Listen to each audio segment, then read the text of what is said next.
देवाच्या आदरयुक्त भीतीनेच समाज सुरक्षित. हबप हेमंत मराठे महाराज. केवळ देवाच्या आदरयुक्त भीतीमुळेच आजपर्यंत समाज सुरक्षित आहे आणि यापुढेही राहील, असे प्रतिपादन रामायणाचार्य हबप हेमंत मराठे महाराज चोरोचीकर यांनी केले. ते वाघोली तालुका कवठेमहांकाळ येथे काँग्रेसचे ज्येष्ठ नेते स्वर्गीय बाळासो रामराव शिंदे यांच्या तृतीय पुण्यस्मरण निमित्ताने आपली कीर्तन सेवा बजावत असताना केले.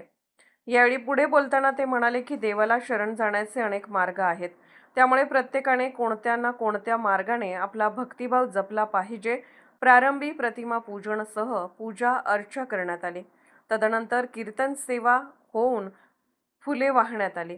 शेवटी महाप्रसादाचे वाटप करण्यात आले. यावेळी आमदार रोहितदादा पाटील, ज्येष्ठ नेते जयसिंग तात्या शेंडगे, जिल्हा परिषद सदस्य विकासभाऊ हाके, पंचायत समिती सदस्य वामन कदम, मजूर फेडरेशनचे माणिकराव जाधव, तालुका राष्ट्रवादीचे अध्यक्ष संजय पाटील, घाटनांद्रेचे सरपंच अमर शिंदे, नागदचे उपसरपंच अनिकेत पाटील, राष्ट्रीय काँग्रेस पक्षाचे धनाजी पाटील, कवठेमहांकाळचे माजी उपनगराध्यक्ष बद्रुद्दीन शिरोळकर, माजी जिल्हा परिषद सदस्य गजेंद्र कोळेकर, अलंकार निकम, वाघापूर सह मान्यवर व ग्रामस्थ मोठ्या संख्येने उपस्थित होते. कार्यक्रमाचे संयोजन व स्वागत युवा नेते दीपक भाऊ शिंदे यांनी केले.